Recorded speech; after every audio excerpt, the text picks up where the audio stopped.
Hello everyone, my name's Doc, your host for all things healing, and welcome back to another episode of Healer Skill Spotlight, the series where we take a look at the good, the bad, and the broken things about every healing skill in the Elder Scrolls Online.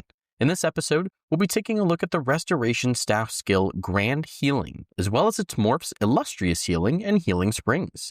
Let's get into this. So, you guys know how this goes by now. We'll start by talking about the base skill and move on to the morphs. Starting with our base skill, we've got Grand Healing, again, a skill found in the Restoration Staff skill line. When you cast this skill, it creates a circle of healing on the ground at the target location that heals you and your allies standing within the circle with a total target cap of 6 people for 10 seconds. While it may seem like a very simple skill, and yeah, it absolutely is, it's also one of the strongest AoE heals in the entire game, especially on builds that are more focused on heals per second. Simply slap this bad boy down on your group or on your tank and expect plenty of passive, strong healing. In terms of using it in a PvE setting, there really isn't any time that I wouldn't consider bringing this. Because of its simplicity, range, and strength, I rarely see a healer build that doesn't recommend bringing Grand Healing. I mean, you can take a look at my channel. I think I've rarely made a healing build that doesn't recommend bringing Grand Healing. In PvP, though, it is more understandable why the skill doesn't see quite as much use.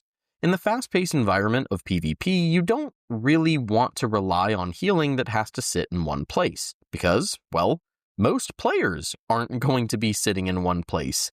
Maybe a couple seconds here and there, but I would definitely say that they're not going to be standing still for more than a few seconds at a time.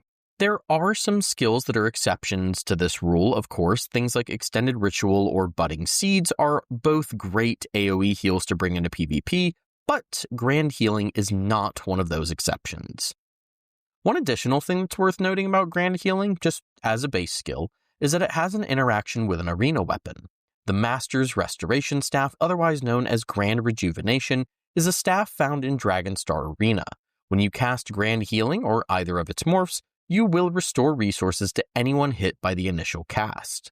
While sustained sets aren't as common to run on healers as they used to be, Grand Rejuvenation is still a very popular option and only makes Grand Healing even better as a skill. Now, moving on to the morphs, we'll start with Healing Springs. This morph changes the skill so that you gain 15 magicka recovery for everyone affected, stacking up to 20 times. Now, you may be wondering, how do you hit 20 stacks if this only has a target cap of 6 players? Well, to the best of my knowledge, it grants you stacks every time your skill heals someone. So, in other words, if this skill heals 6 people, you get 6 stacks. If it heals 6 people when it ticks again, you gain another 6 stacks, giving you 12 stacks, so on and so forth. At max stacks, you'll have gained 300 magicka recovery, which is definitely a pretty substantial boost to your sustain. For a good long while, I exclusively used this morph and loved it. In a PvE setting, it was super easy to reach max stacks and benefit from having 300 extra magicka recovery for several seconds. And even though I just talked about how this skill isn't amazing in PvP, this morph can actually be pretty decent for PvP. As long as you can hit enough people to get a few stacks, this is certainly not the worst sustain tool in the game. A little bit of healing, a little bit of magicka recovery, it's pretty good, even in PvP. Now, you may have heard me earlier mention that I used to exclusively use this morph. Well, I don't remember exactly when, but I think I remember it coming out of Healer's Haven around update 46 that Healing Springs doesn't actually smart target. For those that don't know, smart targeting when it comes to healing just means that the healing prioritizes lower health targets as opposed to just healing whoever fits whatever that skill's specific targeting rules are. To be honest, I'm not sure if it ever actually did smart target, but I think most of us assume that it did.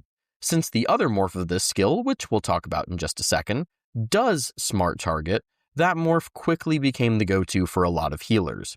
In dungeons or competitive battlegrounds where you only have 3 teammates, the smart targeting really isn't a big deal, but smart targeting can make a huge difference when it comes to trials or 8v8 battlegrounds. That's not to say that Healing Springs is bad. It's actually still very, very good. Just that in high-end PvE content, the other morph will likely be more enticing for healers. Speaking of that other morph, let's talk about it right now. Illustrious Healing is the other morph that we're going to talk about today, and the only thing that this morph changes according to the skill description is that it increases the duration of the skill from 10 to 15 seconds. We know that that isn't necessarily all that this morph changes, because we do know that Illustrious Healing is confirmed to also have smart targeting, even if it's not written in the description. I'm sure by now this video kind of just feels like a tangent about smart targeting, but honestly, that's kind of the only difference between the two when it comes to strength. If both or none of these morphs had that smart targeting, then it truly would just come down to personal preference.